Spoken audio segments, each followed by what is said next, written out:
Assalamualaikum warahmatullahi wabarakatuh.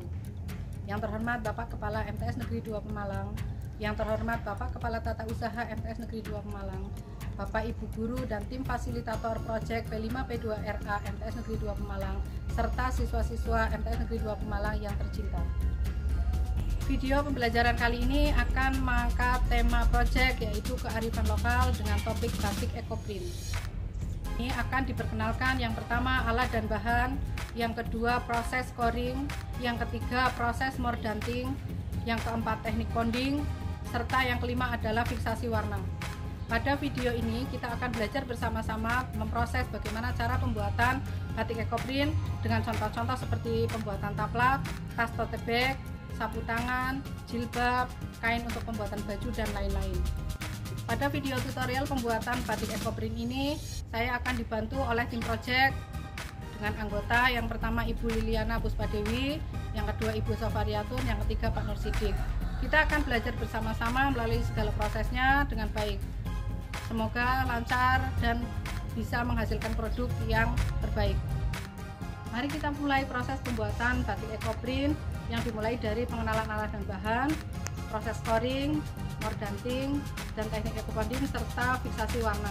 Berikutnya akan dibantu oleh Ibu Lili dan Ibu Sofariatun untuk belajar bersama-sama pembuatan batik ekoprint.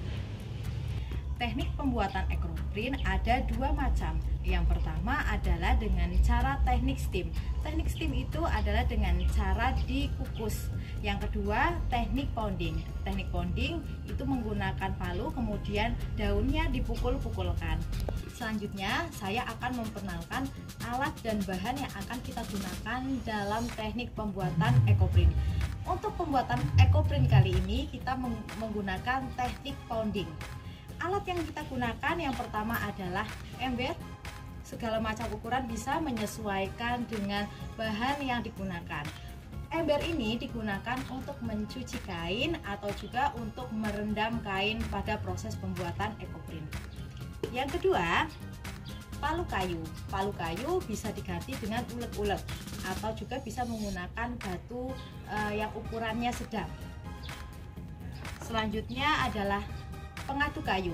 Pengadu kayu bisa menggunakan kayu, bisa menggunakan solet, bisa menggunakan yang lain, pokoknya yang terbuat dari kayu.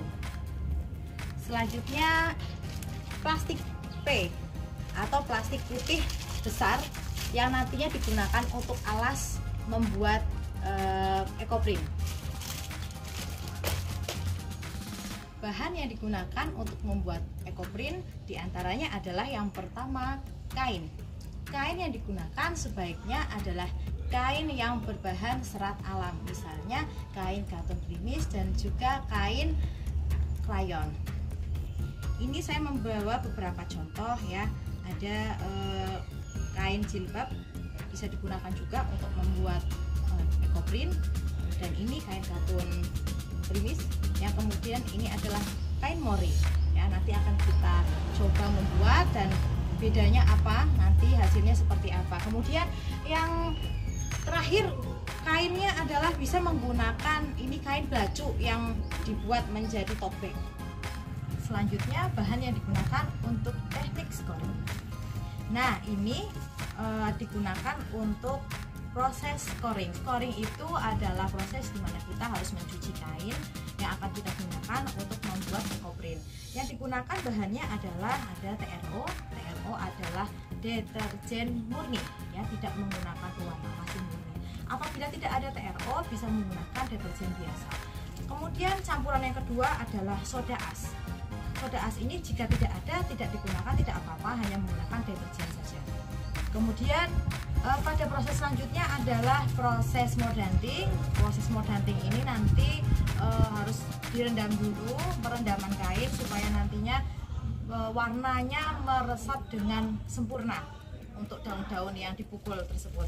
Nah ini ada menggunakan tawas ya, tawas dan juga SA atau sodium asetat. Kalau ini tidak ada, sodium asetat tidak ada, bisa hanya menggunakan tawas saja. Yang terakhir ini adalah kapur yang digunakan untuk proses fiksasi warna. Nah, fiksasi warna itu adalah proses terakhir supaya nanti warna yang sudah ditimbulkan dari hasil ponding itu tidak luntur menggunakan kapu. Selanjutnya kita akan melakukan proses scoring. Yang pertama kita menyiapkan ember dulu, kemudian air panas, kemudian tadi TRO dan soda asnya, pengaduk dan juga kain yang akan kita lakukan proses scoring. Yang pertama kita masukkan dulu air panasnya ke dalam ember kecil.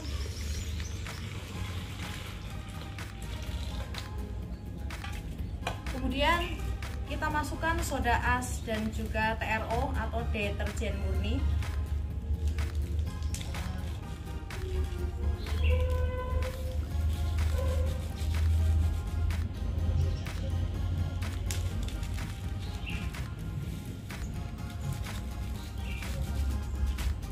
Selanjutnya kita aduk-aduk menggunakan pengaduk kayu. Pastikan pengaduk kayunya sudah dicuci dengan bersih dan tidak mengandung pewarna.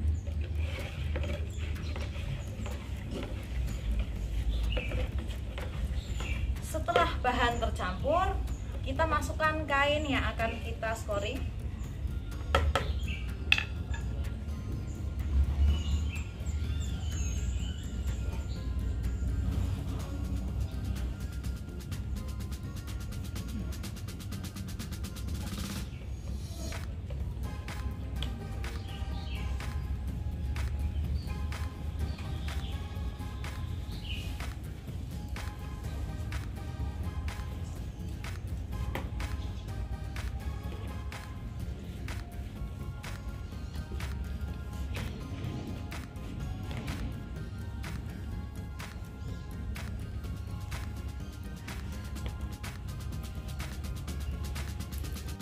Pastikan kain terendam dengan sempurna, dibolak-balik supaya cairan dan zat yang ada di dalam air ini semua tercampur dengan kain.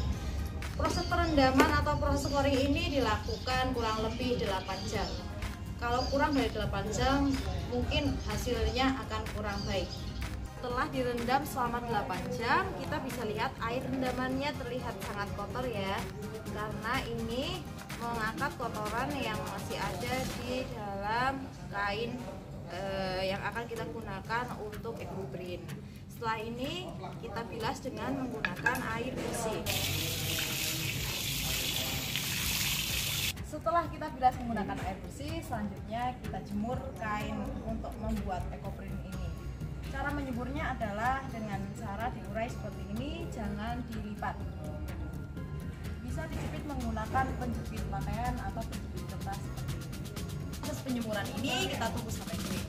Untuk selanjutnya besok pagi kita lanjutkan dengan proses molding. Sampai jumpa besok.